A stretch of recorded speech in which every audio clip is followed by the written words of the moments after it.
tenemos a Juan Garibi, director comercial de FIARE Banca Ética de España, Juanjo Llopis, director de negocio de Caja de Ingenieros, y Guillén Fernández, economista del área de préstamos de COP 57. Empezamos por Juan Garibi con una intervención. Hola Juan, ¿qué tal? Mientras te coge el audio, vamos a dedicar como 10 minutos a cada entidad. Si vemos que hay un poco de margen, incorporaremos alguna preguntita y si no, las dejaremos para el final. Las preguntas que vayáis haciendo por el chat, es interesante que pongáis nombre y apellido para las personas que os habéis incorporado y la pregunta. Entonces, las que podamos pasar, las pasaremos al final en la sesión participativa. Las que no serán interesantes también para ver un poco cuál es la inquietud y qué tipo de preguntas e inquietudes hay para preparar también otros eventos, materiales o lo que podamos hacer a futuro. O sea, que os agradecemos mucho también ese aspecto, las preguntas. Juan Garibi, ¿qué tal? Buenos días. Hola, ¿qué tal? Buenos días. Sí, ya me han activado el micro. Bienvenido. Pues muchísimas gracias, Rubén. Vale, pues nada, eso. Hacemos una intervención como de 10 minutos aproximadamente, para luego tener espacio para las otras dos y luego ya después a ver si tenemos preguntas y un poco más de diálogo que sería interesante, ¿vale? Perfecto, intento ser lo más rápido posible, soltar flashes y no profundizar tanto en las cosas. Bueno, lo primero, muchas gracias por la invitación y por el interés que está despertando el tema, ¿no? Yo diría que primero, como contexto, creo que estamos en un momento muy importante, en un cierto punto de inflexión en cuanto al desarrollo de este tipo de proyectos. El esfuerzo de algunas personas y organizaciones durante estos años de dificultad, donde no había nada previamente, ha permitido que ahora estemos ante un sector que tiene una imagen más consolidado, más visible por parte de la sociedad y por tanto también más apetecible desde el punto de vista económico, constructivo, etcétera, ¿no? Y esto nos permite pensar que se van a producir tres efectos. El primero, que empieza a haber variantes sobre los modelos originales. Yo creo que ante esto hay que ser comprensivo y evitar un debate sobre purismo, sobre si eso exactamente es el modelo que ya había pensado o no. Y aparecerán, pues antes se hablaba de cohousing, ahora se habla de vivienda colaborativa, co-living, empiezan a haber pues un montón de conceptos, no todos iguales. En segundo lugar, se puede producir, y esto sería bueno desde el punto de vista de análisis de las operaciones y desde el punto de vista de replicabilidad del modelo, una estandarización del propio modelo. Es decir, empieza a haber ya una manera más o menos clara de cómo hacer las cosas. Cada proyecto no es único, innovador, absolutamente diferente y que hay que construirlo desde cero, con lo ineficiente que es eso en tiempos y por tanto económicamente. Y en tercer lugar van a aparecer en el sector agentes que hasta ahora no estaban, otras entidades financieras. Evidentemente eso es lo que me afecta a mí o a mi organización, pero van a aparecer otros agentes que no son entidades sociales, van a aparecer constructoras, van a aparecer promotoras e incluso entidades que van a utilizar el cohousing como instrumento para obtener otras rentabilidades, por ejemplo, entidades de prestación de servicios a personas mayores, de gestión de cuidados, etcétera, y pueden ver que en el cohousing pues hay algo que hacer, ¿no? Ante eso, por tanto, ante esa situación en la que evidentemente a nosotros lo que nos interesa es la estandarización y que no entre demasiada gente, que no haya un boom y que las cosas sean más o menos controlables para poder seguir trabajando ahí. He identificado pues algunos puntos de dificultad o de riesgo donde nosotros más nos centramos y creemos que hay que trabajar, ¿no? En primer lugar, hay un elemento normativo que es muy importante, ¿no? Por una parte, antes se hablaba de la ley reguladora de contratos de crédito inmobiliario, aunque luego lo recuperaré, que lo que supone es un condicionante en cuanto a la absorción de la AJD por parte de los bancos, pero también al proceso de firma de los préstamos para proyectos de este tipo, que lo convierten muy farragoso y en cierta manera difícil, ¿no? En segundo lugar, pues las dificultades normativas, la existencia de comunidades autónomas donde todavía esto no está regulado, la existencia de diferentes regulaciones entre las distintas comunidades autónomas, la consideración en algunos casos de cooperativa de consumidores y usuarios o de servicios, en otros de cooperativa de vivienda. En segundo lugar, otro elemento importante es la propiedad del suelo. Evidentemente, para mí no es ni mejor ni peor que el suelo sea público o sea privado de la propia cooperativa, pero sí que bueno, hay una cierta expectativa de la cesión de suelo como punto de enganche de ese tipo de proyectos, ¿no? De suelo público. Y eso no va a existir necesariamente en todas partes, ¿no? Creo que centrarnos demasiado en mirar a Barcelona y pensar que lo que pasa en Barcelona va a pasar en todas partes me parece un error, porque no está habiendo cesión de suelo de manera masiva y hay gente que lleva 3 años esperando una cesión de suelo por parte de su ayuntamiento. Y desde fuera dices, este proyecto no es viable, aquí no hay contenido porque no va a haber cesión de suelo. Y sobre todo yo como banco no puedo estar 3 años implicándome en un proyecto que todavía no tiene ni una parcela identificada, ¿no? Además de las dificultades que tiene el suelo público en las tasaciones inmobiliarias, pero bueno, eso es otro debate. Después hay otro punto importante que es el rol de las personas socias, y esto engancha con lo de la LCCI, que decía antes.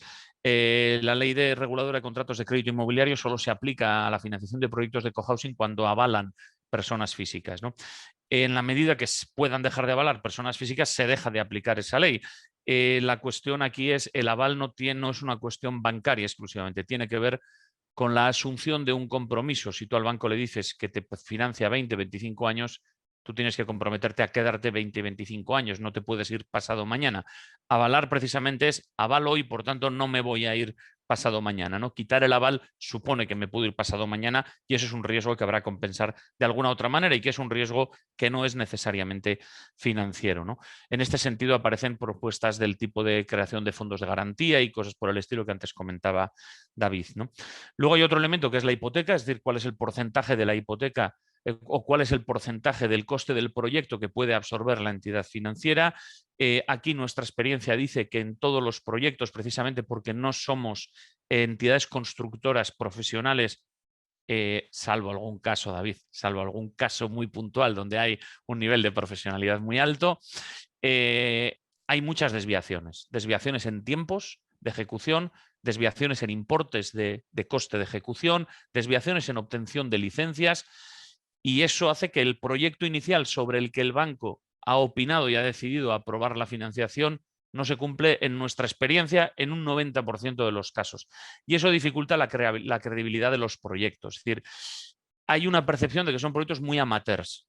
Y claro, jugarte 3 millones a un proyecto amateur es complicado, ¿no? Y entonces, en este sentido, resalto la necesidad de acompañamiento profesional que antes se mencionaba, porque si no, al final no hay credibilidad y seamos conscientes que estamos pidiendo mucho dinero a una entidad financiera, que en nuestro caso además mucho dinero proporcionalmente para lo que es una entidad pequeña, ¿no? Luego hay otro tema que engancha con el anterior, que es el conocimiento, es decir, conocimiento de la construcción, de las técnicas de construcción. Evidentemente esto lo tiene que tener la persona que lidera la arquitectura, pero también la gente que opina, porque al final son proyectos participativos, ¿no? Conocimiento sobre el funcionamiento de las licencias, sobre el funcionamiento de los procesos públicos de autorización de obras, etcétera, y un cierto conocimiento financiero, al menos para saber dónde nos estamos situando, ¿no? Nosotros nos encontramos excesivamente gente que viene y te plantea: tengo una oferta de ING al 0,90, ¿cómo puede ser que vosotros me digáis que al 1,5? Le digo, porque el 0,90 es para una hipoteca a particulares y tú me estás pidiendo un préstamo para una cooperativa. No es lo mismo. Y en el 0,90 te pido que me domicilies tu nómina, tu pensión, tu seguro de vida, no sé, y aquí no puedo porque realmente no te estoy prestando a ti, sino a la cooperativa, ¿no? Y pasar de prestar de una persona física a una persona jurídica cambia bastante la configuración de este tipo de proyectos, ¿no? Y luego hay otro punto de modelo, es decir, hay que tener claro qué tipo de modelo hay. Y no estoy diciendo que uno sea más financiable o menos, eso va a depender de cada entidad, pero sí que hay que saber cuál es el nivel participativo del modelo. Es decir, a mí me preocupan modelos que básicamente son una compra conjunta de vivienda, pero que no hay un proyecto de participación, no hay un proyecto de vida compartida, no hay un proyecto de sostenibilidad de la vida, simplemente hay un proyecto de compra de vivienda. En segundo lugar, ¿cuál es el modelo constructivo? Es decir, antes salía, por ejemplo, elementos como bioconstrucción, materiales, podemos hablar de lo que queráis, construcción en madera, huertos urbanos en tejado, agricultura ecológica, lavadoras compartidas, car sharing, es decir, podemos hablar de un montón de cosas y luego también de modelo financiero, ¿no? ¿Cuál es el porcentaje de aportación de las personas socias? ¿Cuál es la parte de las cuotas mensuales que va a capital y cuál va a cuota, y por tanto cuál se puede recuperar en caso de salida, cuál no, etcétera, porque eso tiene unas consecuencias muy fuertes sobre el proyecto. Y por último, y con esto termino con esta lluvia, hay un elemento que al menos para nosotros, o especialmente para nosotros que somos pequeños, que es muy relevante, que es la concentración. Concentración de riesgos, es decir, concentración de riesgos por sectores. Es decir, nosotros no podemos dedicarnos exclusivamente a financiar cohousing. Es decir, para que os hagáis una idea, estamos en los últimos 2 años prácticamente el 25-30% de nuestro crecimiento en crédito está siendo proyectos de este tipo. Eso está bien, significa que algo estamos haciendo bien, significa que el sector también está creciendo, pero nosotros no hemos nacido para financiar esto y tampoco podemos tener toda nuestra cartera de préstamos inmovilizada a largo plazo en proyectos a 20-25 años, ¿no? Luego, en segundo lugar, la concentración en zonas, es decir, tampoco podemos tener 16 proyectos en la misma ciudad, en la misma región, porque puede cambiar la normativa aplicable, puede cambiar el impulso público y eso nos puede dejar a nosotros con el culo al aire, con perdón por la expresión. En tercer lugar, concentración en proyectos únicos, ¿no? Es decir, ya sé que puede ser más eficiente urbanísticamente, pero, por ejemplo, nosotros no vamos a entrar nunca en un proyecto de 5 o 6 millones de euros y a veces se habla de compartir riesgo entre bancos. No es nada fácil compartir un riesgo en un proyecto en el que tienes que implicar a 18, ¿no? Tienes que implicar a varios bancos, pero tienes que implicar a todas las personas implicadas en el proyecto, etcétera. Entonces, es fácil para un banco ponerse de acuerdo en una financiación compartida, en un proyecto empresarial donde le das el dinero a la empresa y se acaba y hay un único sujeto, y no en un proyecto donde hay 50 familias detrás, ¿no?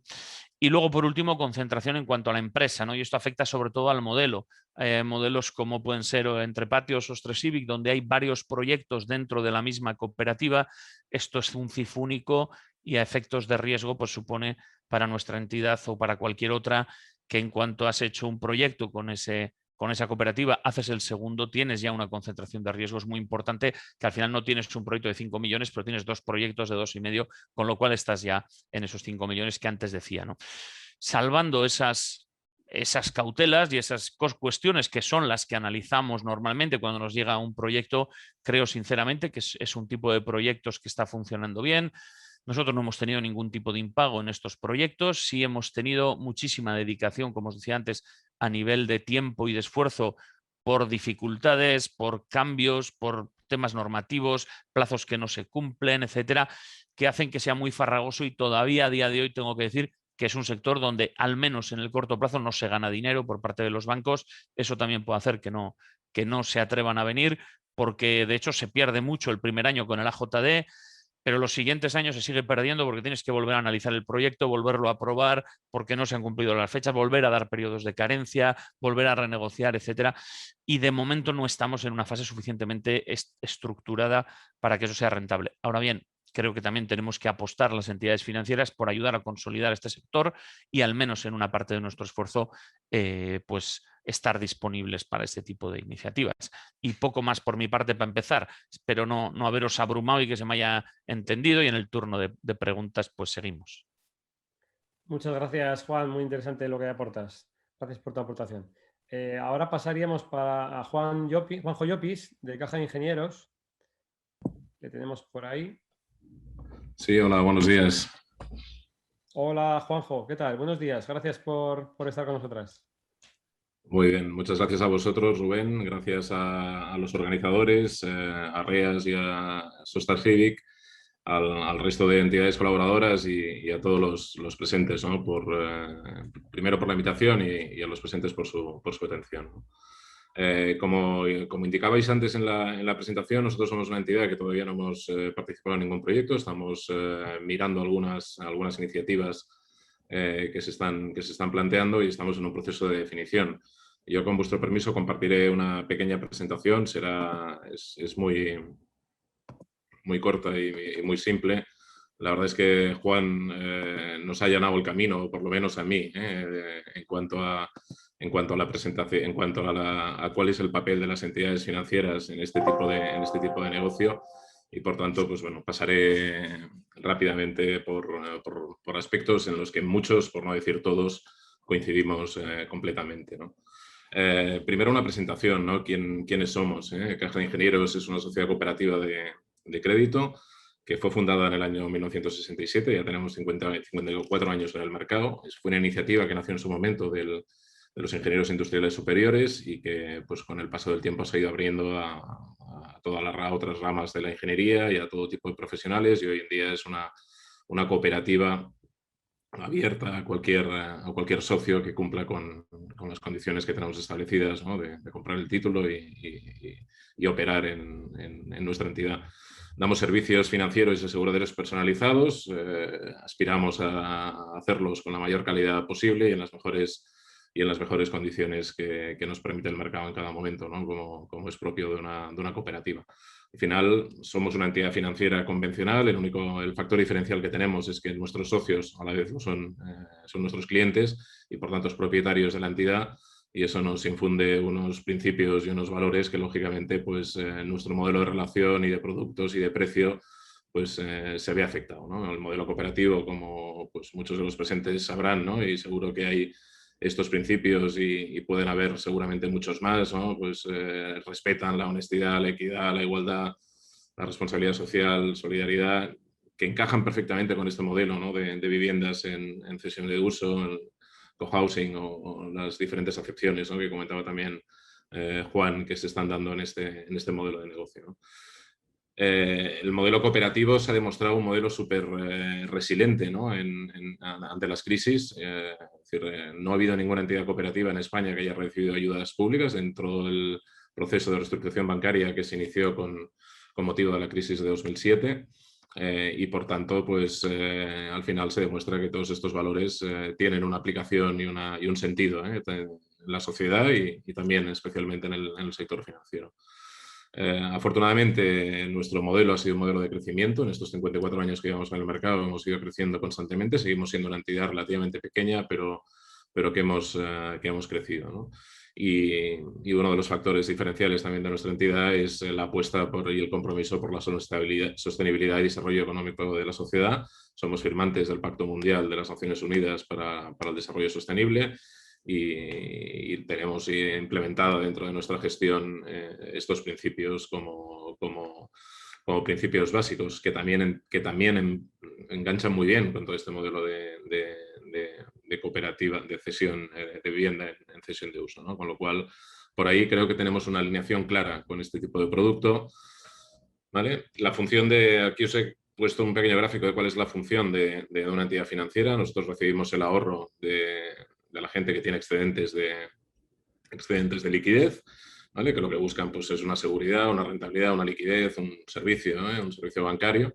Evidentemente contamos con nuestro capital, nuestras entidades financieras tienen unos requerimientos de capital mínimos que nos exige la ley para poder operar, y con eso lo que hacemos es intermediar y llevar ese ahorro y esa liquidez a aquellos agentes económicos que lo necesitan, ¿no? Como puedan ser todo este tipo de proyectos, particulares para comprarse su vivienda de forma individual, empresas para sus planes de inversión, ¿vale? Lógicamente este proceso tiene un riesgo de crédito, es decir, aquí estamos asumiendo un riesgo de crédito que lógicamente no transferimos a los oferentes, sino que lo asumimos nosotros, y eso requiere de unas políticas. Cada entidad establece las suyas y por tanto ahí es donde nos podemos encontrar diferentes perfiles a la hora de poder ir a buscar qué tipo de financiación, ¿no?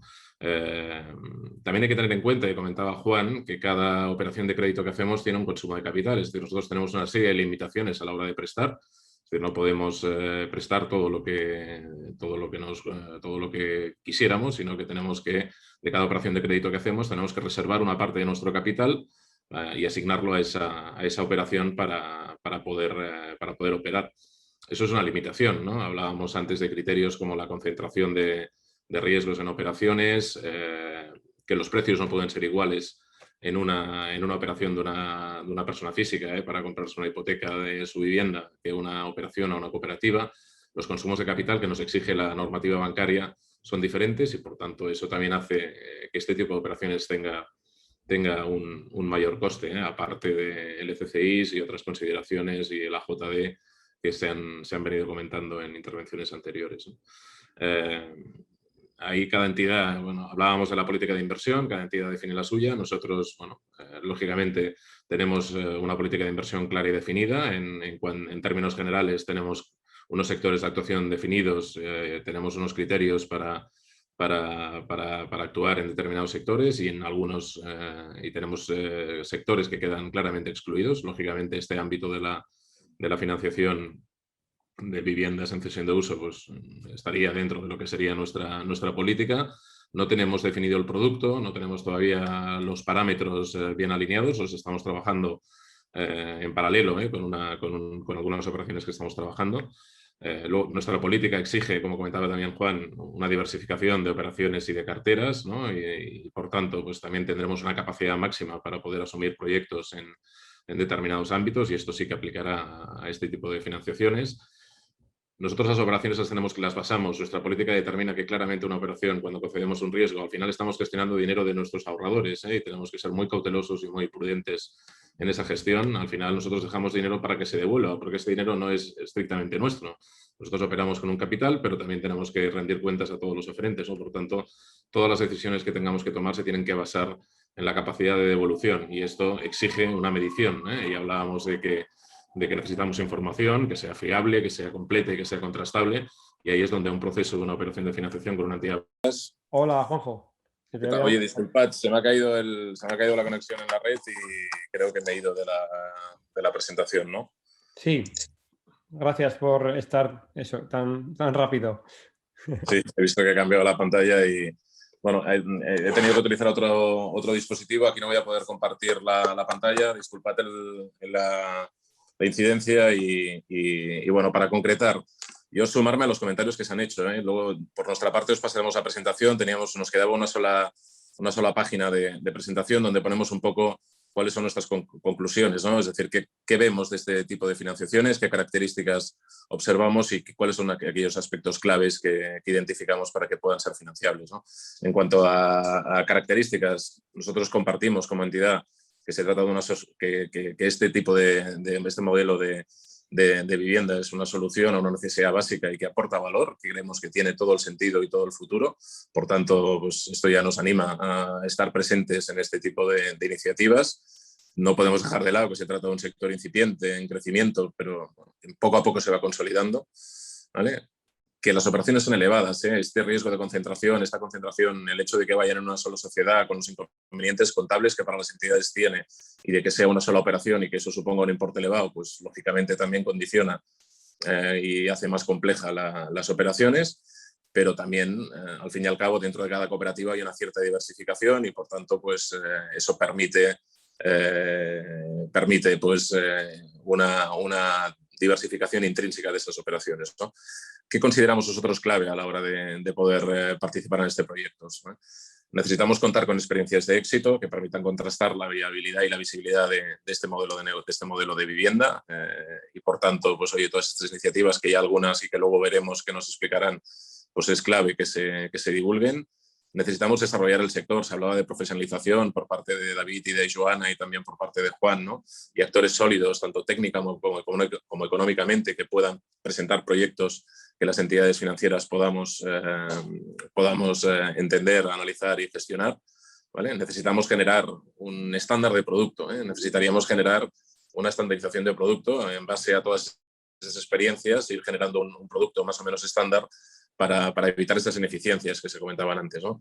Y también seguridad jurídica y supervisora de las entidades reguladoras para poder dar mayor seguridad y mejor rentabilidad a todo este tipo de iniciativas.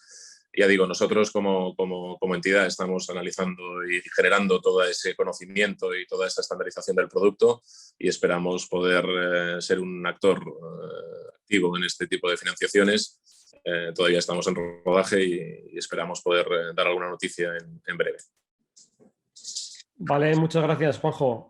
Pasamos ahora a Guillem para cerrar un poco el círculo y luego a ver si tenemos un poquito de tiempo también para que podáis haya interlocución entre vosotros, ¿vale? Hola, Guillem. Guillem Fernández de COP57. Gracias también por estar con nosotros. El audio no te escuchamos. Tienes el audio quitado, parece. Mira, a ver, por favor. Ahora bien, Sí. gracias. Bueno, pues nada, agradeceros también que nos hayáis invitado a esta jornada. Para nosotros realmente el movimiento, para decirlo así, del cooperativismo en cesión de uso realmente está en un punto de inflexión, como comentaba antes Juan, y realmente el hecho de que exista un interlocutor a nivel estatal, nosotros lo entendemos como una necesidad imperante, en tanto que uno de los retos más importantes que vemos que se va a producir en este futuro inmediato es un reconocimiento jurídico, sobre todo en los planes estatales de vivienda, en las diferentes medidas que esos puedan llegar a contemplar, como lo que podrían ser ayudas directas para la capitalización de cooperativas de cesión de uso, asemejante a lo que serían a las ayudas directas a la entrada que se habían hecho para la propiedad individual en su tiempo, ¿no? Entonces, eso necesita todo un proceso de reflexión y toda una base que realmente se tiene que sustentar con proyectos prácticos y experiencias que ya existan, y para ello hay que irlo consolidando y tener este interlocutor a nivel estatal directamente con lo que sería el Ministerio. Por lo tanto, desde esta perspectiva, pues bueno, felicitar la consolidación de este espacio y de esta jornada, porque realmente es un reto importante para todos y por lo que viene, ¿no? Nosotros a nivel de COP57 no somos un banco, no somos una cooperativa de crédito, sino que somos una cooperativa de servicios bajo el marco legal de la Ley de Cooperativas de Cataluña, y por lo tanto nuestras formas de hacer, nuestras formas de funcionar, nuestros criterios de analizar tienen parte de diferencia en lo que puede hacer un banco reglado, y es normal. Evidentemente también tenemos nuestros criterios y nuestras a criterios de análisis, y por lo tanto pues, bueno, son cosas que ahora podemos ir poniendo en común, ¿no? Pero es determinante el hecho de no estar bajo la normativa, pues tanto a nivel financiero del Banco de España, porque bueno, te deja como un margen determinado, porque al final no tenemos pues, estos clientes sino socios. No podemos operar con terceros, sino solo con entidades y personas socias de la cooperativa de servicios.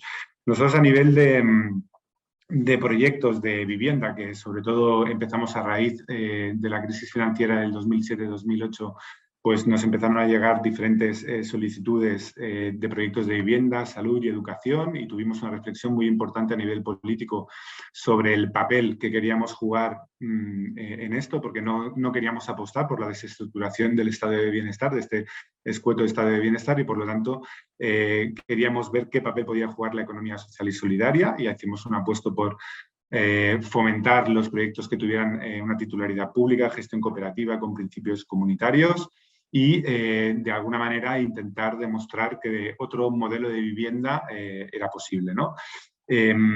Con estas premisas, hoy, porque esto se acabó la discusión para el 2015-2016, y hemos cerrado pues, bueno, 11 operaciones de vivienda. Sí que existen diferencias entre cada una de ellas, porque 6 tienen que ver con proyectos comunitarios en masías.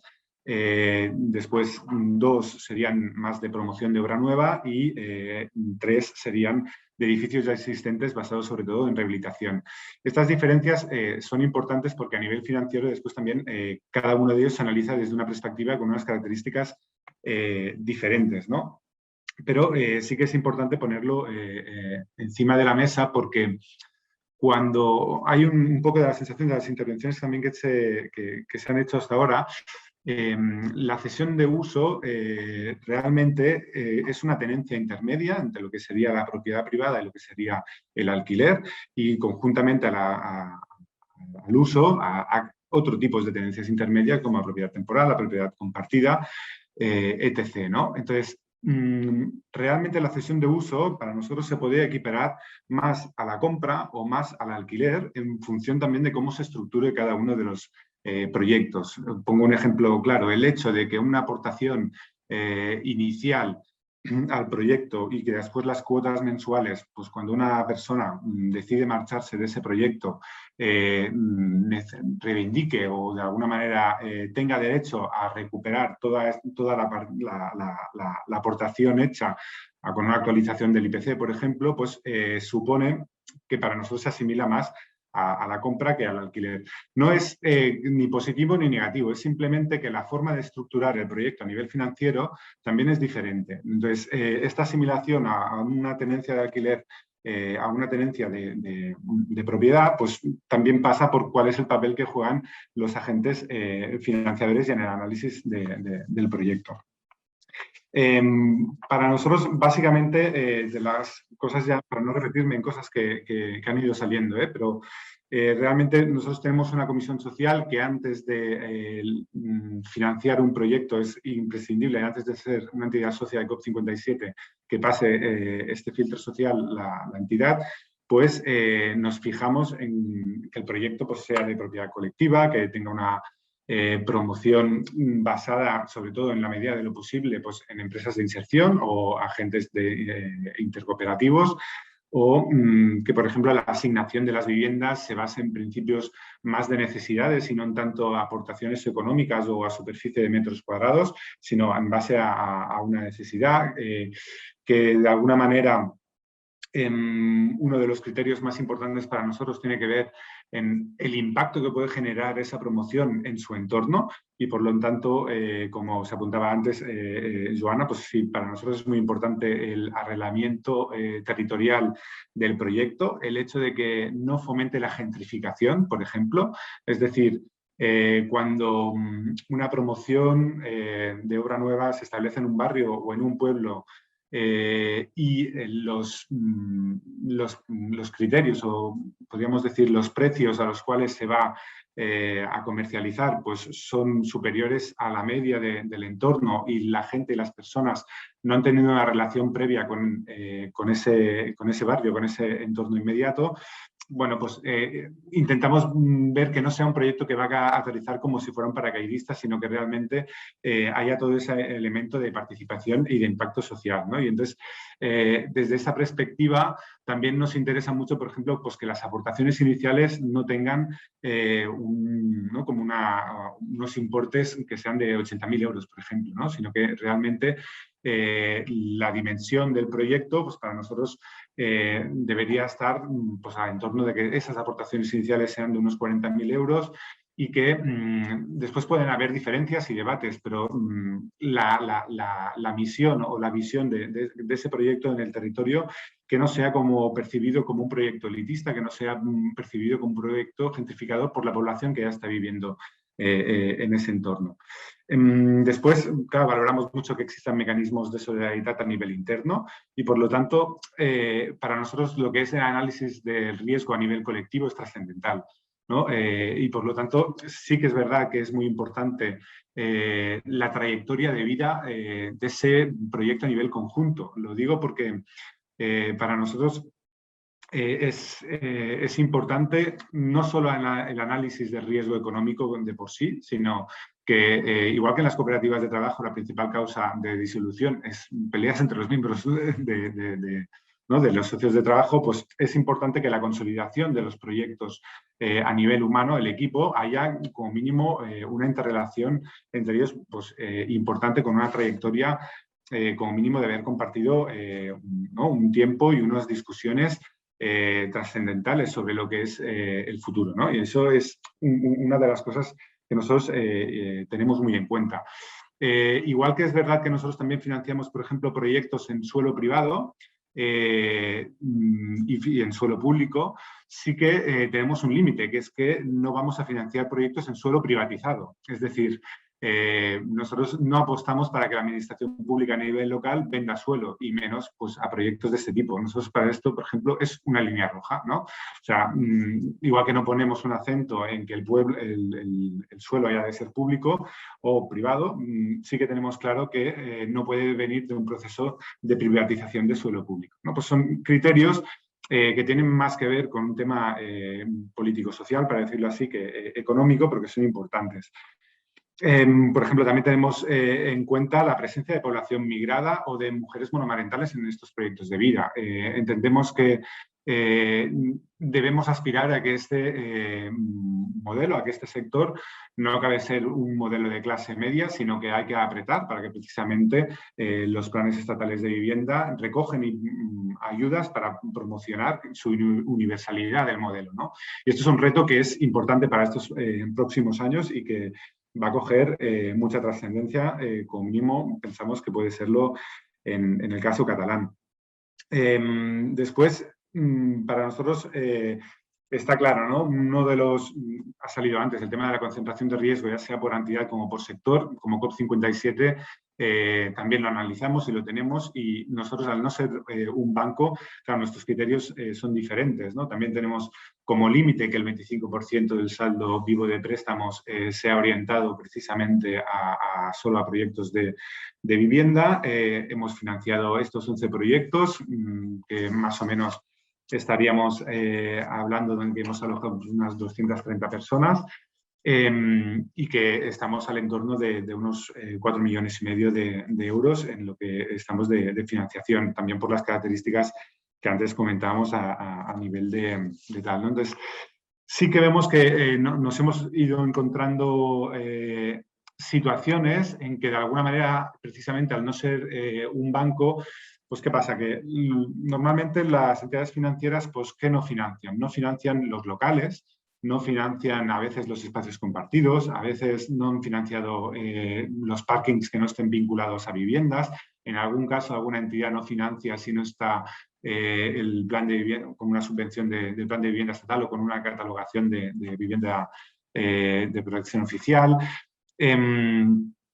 El suelo, la financiación del suelo tampoco se realiza. Son toda una serie de situaciones que entonces hay proyectos que nos dicen, bueno, si esto yo lo tramito con un banco reglado, lo que no me cubre el banco reglado, pues voy a aprobar si COP57 me puede satisfacer esta parte de la financiación, ¿no? Para nosotros esto, como se ha comentado antes, realmente estamos viendo que la cofinanciación no deja de ser difícil. Realmente los préstamos sindicados se necesita un agente y está pensado más para múltiples bancos, y en agentes o en operaciones de volúmenes más importantes, pues bueno, nosotros hagamos siempre como un minoritario con unas garantías más asociadas, no al proyecto principal. Y esto pues genera debates internos de incomodidad a veces, ¿no? Entonces, la cofinanciación también podría ser compartida sobre la garantía total, o normalmente lo que se acaba haciendo pues son dos operaciones paralelas con cada uno sus garantías o con los diferentes bancos que hayan, ¿no? Pero todo esto también genera como una situación, pues a veces que si hay una problemática de tensión, de impago, de desviación de obras, que es un clásico, como os he comentado anteriormente, pues hay una tendencia a que sea precisamente pues el COP57, al no ser el banco y el que no ha puesto unas garantías estrictas y más contundentes o regladas, pues será que acaba asumiendo o esa desviación de obras o esa parte que de alguna manera en el proyecto de financiación, pues bueno, no nos hace sentir como mínimo cómodos a este nivel. Entonces, realmente, esto es un elemento a nivel de temas de financiación, porque es una de las cosas que nos invitabais a hablar, pues que también, bueno, lo ponemos, ¿no? Lo que es la falta de reconocimiento jurídico de lo que es la cesión de uso a nivel jurídico, también pensamos que condiciona, ¿no? Todo esto, y es importante, pues bueno, tenerlo claro, ¿no? A los impactos que podemos tener y en el momento en el que podemos estar, que hemos comentado antes. Así que, bueno, por lo que es nuestro lado, COP57, su aporte social ha sido siempre más cualitativo que cuantitativo, o sea, intentar demostrar que otro modelo de vivienda es posible y hacer como de motor o de tractor, que nos comentan algunas veces, de intentar tirar para adelante experiencias pues, que es difícil precisamente por un contexto económico o por la reglamentación financiera o por la reglamentación jurídica que se puedan dar a cabo, ¿no? Entonces nosotros hacemos esta apuesta más político-social y económica, y es un poco ver el para dónde vamos haciendo. Evidentemente en el contexto actual nosotros no tenemos, no sé cómo decirlo, no tenemos como la ansia de financiar el máximo de proyectos posibles, sino sobre todo el hecho de lo que hagamos sea lo más potencialmente transformador y que realmente podamos establecer un mercado de vivienda fuera, o sea, más tendiente a un mercado social que no a un mercado especulativo, ¿no? Y sobre estos criterios es lo que es interesante que todas las finanzas éticas y los agentes que se involucren vayan en esta tendencia. Si va a variar o no, pues bueno, como apuntaba antes Juan, pues seguramente va a ser así a medida que gane sobre todo la parte de rentabilidad económica. Y por lo tanto nosotros sí que nos vamos a centrar más en lo que es estos criterios sociales y políticos, que es realmente un poco como más limitador para algunas iniciativas y lo entendemos y es así, pero bueno, tampoco como no podemos llegar a todo es como el equilibrio que vamos viendo. A lo mejor lo dejo aquí, me parece que he hecho como los 10 minutos y en todo caso, pues muchas gracias, felicitaros por este espacio y adelante con las preguntas. Gracias. Gracias, Guillem. Mira, si os parece ahora, ponemos a los tres en pantalla, a Juan Gadivi, Juanjo Llopis y Guillem de COP57. Y os quería plantear, espero un poquito a ver si estáis... si mis compañeras, a ver, podemos... Sí, un segundo. Así y... A Ahí. ver, que estamos...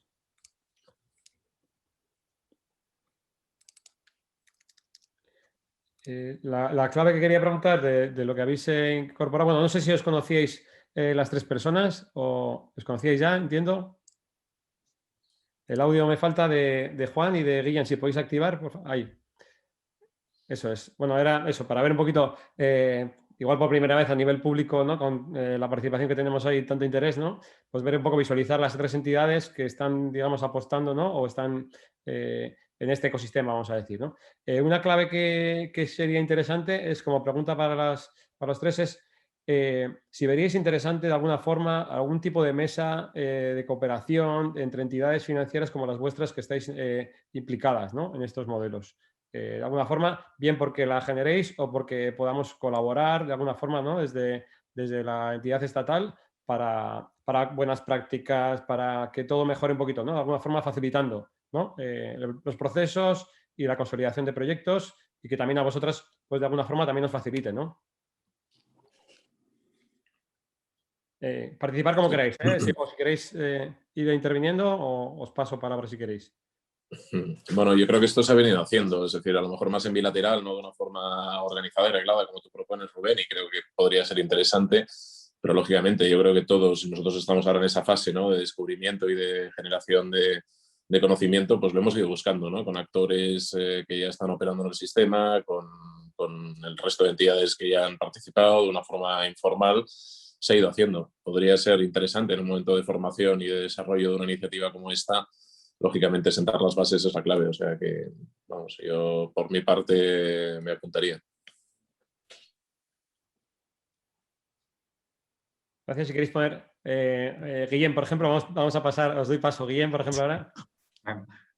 No, a ver, por mi parte, nosotros sí que pensamos que el tema es como necesario, pero ciertamente hasta sería muy interesante incluir hasta la administración pública precisamente como elemento para lo que habéis o lo que David Guardia ha introducido antes, ¿no? Como estos mecanismos de avales, de garantía a nivel de avales públicos. Pienso que puede facilitar y desencallar a veces algunas operaciones y realmente como criterios sería interesante. Yo pienso que nosotros, como sector de confiar, pues hemos hablado, está clarísimo que no todo el mundo está apostando para que consolidar este espectro y es necesario y eso es bueno. Y a lo mejor lo que nos falta es precisamente esto, ¿no? El cómo podemos reforzar la solvencia de estos proyectos, tanto como decíais vosotros por la parte técnica, pero lo que sería nuestro también con esa complementariedad pública. Así también lo vería mejor. Es decir, como incorporar en esta mesa, si pudiera ser algo de administración pública, sería interesante. Gracias, Juan. Sí, gracias. Yo diría, bueno, primero, como estoy leyendo de refilón el chat, las preguntas todas se pueden responder fácil, o sea, estar tranquilos. Lo que pasa es que cada una es de un padre y de una madre, pero la respuesta es sí a todas, o sea, tranquilidad. Diría que, a ver, tenemos que separar lo que es desarrollar o impulsar un sector de lo que es participar en operaciones concretas. A veces las entidades financieras, porque la operación concreta va a una oficina y esa oficina tiene unos objetivos, pues en la operación concreta nos podemos ver como competencia. Y eso es inevitable y son las reglas del juego, hay que ser maduro y aceptarlo con responsabilidad. A veces te encuentras en un foro y dices, oye, me habéis quitado esta, cabrones y tal, pero lo dices, bueno, pues una sonrisita, pues es las reglas del juego. Es verdad que no nos gusta que te venga alguien y te empiece a pedir precio y sabes que está en otro sitio y tal, y lo único que te pregunta es por el precio, etc. Entonces, sí que pues hay que intentar evitar fomentar esa competencia. Pero luego en genérico sí es fácil colaborar. Por ejemplo, nosotros tenemos dos tipos de colaboraciones ya reales. Por una parte, a petición de Sostrasivic, yo he estado con Laboral Cucha y con Caixa, a petición del Instituto Balear de Vivienda, con Caixa Colonia en Baleares. Incluso les hemos facilitado escrituras de préstamos que hemos concedido para que vean cómo lo hacemos. Es decir, oye, pues sabemos que vosotros lo hacéis, nosotros no, lo estamos pensando, ¿nos podéis ayudar? Sí, hombre, ningún problema. O sea, es decir, nosotros no tenemos ningún interés en monopolizar, ¿no? Por tanto, creo que esa colaboración en teórico es fácil y se puede dar sin problemas. Y luego en el caso concreto nosotros tenemos una experiencia de una operación en Madrid que hicimos a medias con Triodos Bank y la experiencia previa a la firma no fue buena, lo tengo que reconocer, pero no ni por Triodos, ni por nosotros, ni por la entidad en concreto. Fue muy complicado y mi vivencia, pero esto es personal mío, fue más de una competición que de una colaboración, en parte por responsabilidad también de la entidad, que parecía que lo estaba empujando más que otra cosa. Y en cambio, una vez que el préstamo se firmó y estamos en la vida del préstamo y en la amortización durante la fase de construcción, la colaboración ha sido excepcional y estamos muy contentos con la experiencia. Por tanto, depende de cada caso concreto, de las personas que te encuentres, pero bueno, no es imposible tampoco hacer operaciones a riesgo compartido. Se hacen dos préstamos reconociéndose igualdad de rango hipotecario en el momento de la firma y se puede hacer sin problemas, pero hay que tener deportividad en el proceso entre todas las partes, la entidad que lo solicita y las dos entidades financieras o tres o las que sea que participemos, ¿no? Vale, gracias. Claro, al final es lo que veíamos un poco tanto en las preguntas, ¿no? Que hay mucho interés en concretar cositas, que hay cosas que son muy habituales, ¿no? Como decía Juan, que son las típicas que igual podemos resolver de alguna forma elaborando guías, ¿no? Trabajando conjuntamente entre las entidades y el ecosistema, ¿no? Para resolver, como decía David, ¿no? Para evitar esas consultas recurrentes que podemos resolver, ¿no? Y ayudarnos. Y también como me venía también a coger la diversidad de esos proyectos que son muy diversos, ¿no? Y que quizás entre entidades diferentes, al final colaborando, evitando un poco lo que decía Juan Garibi de cooperación, de competición, ¿no? De competitividad, de al mejor postor, intentando ver qué encaja mejor a cada entidad, ¿no? Porque cómo se coloca cada entidad, ¿no? En qué perfiles, porque hay mucha diversidad de proyectos, ¿no? Como hemos visto. Entonces, bueno, por ahí podría haber también una especie de colaboración en el sentido de, bueno, pues colaboramos y vemos a ver cómo se encaja mejor cada proyecto, ¿no? Podría haber por ahí. ¿Cómo lo veis? Guillem, por ejemplo, querías comentar igual. No, que sí que o sea, es así, o sea, una cosa es el ver el proyecto por proyecto, es así, ¿no? Muchas cosas son muy particulares y hay que, como en cada operación, analizar y ver, ¿no?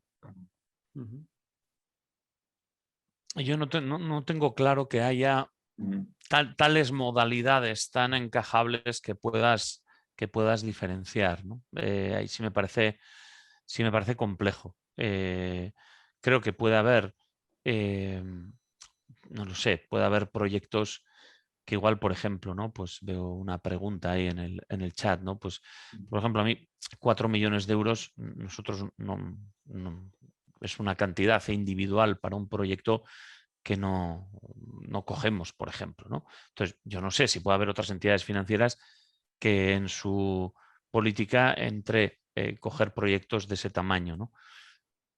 Nosotros en este momento tenemos como dos tamaños en los que nos estamos moviendo. Uno que internamente llamamos pequeño, que son operaciones que cada vez están llegando más y que hace 4 o 5 años no existían, que son operaciones de entre 3 y 6 familias, por decirlo de alguna manera, perdón, familias, unidades de convivencia, que alguna vez me dijo alguien que familia es un concepto moral y yo, joder, soy muy antiguo, por favor, permitidme estas licencias, ¿no? Pero entre 3 y 6 unidades convivenciales son proyectos de entre, bueno, pues 500, 400, 700. Claro, pues al final la parte del préstamo es un préstamo de $500.000 con garantía hipotecaria, es que nosotros no tiene que ir ni a un órgano colectivo la aprobación de esa operación. Es una operación que vemos muy fácil internamente, son pocas familias, perfecto. Y luego están los proyectos que llamamos grandes, que normalmente están en el entorno de los entre 2 y 3 millones de euros. Esos no queremos hacer muchos, los hacemos, pero intentamos no hacer más de 3 al año porque te consumen muchísimas energías. Al final son 30 y pico familias, hay que analizarlas a todas, todas tienen preguntas, todas te llaman, todas vienen a tu sede, te traen los papeles. Es decir, es un trabajo, un compromiso muy fuerte y luego tened en cuenta una cosa, que desde que empiezas a hablar con una operación de estas, hasta que se firma, hasta que empiezan la obra, hasta que acaban la obra, que es cuando empiezan a devolver el préstamo y el banco puede empezar a recuperar su esfuerzo, a veces pasan 4 años. Entonces, claro, no puedes centrar los esfuerzos de una entidad en dedicarse a dedicar mucho tiempo a proyectos que tardan 4 años en devolverte lo invertido, ¿no? Entonces, creo que ese equilibrio te lleva, bueno, pues a apostar un poco de mixto, ¿no? Nosotros ahora estamos en esa línea e intentamos en cada una de las 3 delegaciones que tenemos, que llamamos norte, centro, sur y Mediterráneo, Madrid, Bilbao y Barcelona, pues intentamos que cada año haga una grande y 2 pequeñas, aunque luego nos pasamos cuotas de unas a otras y si el año pues estamos creciendo mucho podemos meter alguna más porque se disimula la concentración en un volumen más alto, ¿no? Y en cambio, si el año no está yendo bien en otros sectores, pues eso nos va a retener a la hora de afrontar nuevos proyectos. Pero bueno, lo hablamos con deportividad, ¿no? Vale, Juanjo, si querías aportar alguna cosa de tu visión. No, yo completamente, bueno, suscribir, creo que vamos un poco mal de tiempo, yo suscribir lo que han dicho los compañeros, tanto Guillem como Juan. Vale, sí que vamos con un poco de retraso. Igual para no hacerlo pesado, igual hacemos, bueno, os tenía alguna pregunta más, pero bueno, vamos a dejarlo igual para el final, yo creo, para no acumular más retraso. Y vamos a hacer igual un descanso de 5 minutos para que la gente pueda hacer alguna cosa y entraríamos ahora, son y 41, pues a menos 10. Bueno, vamos a dejar a menos 10 para que tenga un poco de margen y empezar a menos 10 con la siguiente sesión que serían los proyectos y luego ya el debate posterior, para que nos haga... Dime, Juan. Lo único, Rubén, yo no tendría ningún problema, como veo que hay muchas preguntas y que son más concretas de, oye, ¿qué pasaría si mi proyecto tal? En que facilitarais la dirección de correo electrónico a la gente que está haciendo las preguntas y pudiera hacerlas en privado. Y vamos, quiero decir que yo no necesito que sean clientes para contestarle a alguien una pregunta, o sea que Sí, no pasa nada, vamos. Tengo muchas apuntadas, lo que pasa es que eso me resultaba complicado porque hay mucho detalle. Algunas veo que son recurrentes, pues cesión de suelo, características concretas de cada proyecto. Podríamos también plantear, visto el éxito de la sesión, plantear una sesión posteriormente, ¿no? Concreta, podemos ver modalidades, ¿no? Porque igual, para no abarcar mucho tiempo, ¿no? Que se haga más pesado para cierta gente, ¿no? Que son cosas más particulares, se me ocurre, ¿eh? O incluso acumular vosotros ese capital de conocimiento tramitando vosotros las preguntas, de manera que así pues también tenéis luego ese listado de preguntas de respuesta más o menos fácil, ¿no? Eso es. Sí, yo creo que lo podemos ver en función de todo lo que tenemos, porque tenemos muchas preguntas y modular. Claro, lo interesante ahora eso, era ver un poco a vosotros en relación, ¿no? Un poquito, el aprendizaje y la experiencia que tenéis. Y bueno, ahora ya pasar a los proyectos. Entonces, hacemos un descanso ahora, pues empezamos a menos 10 y seguimos con los proyectos.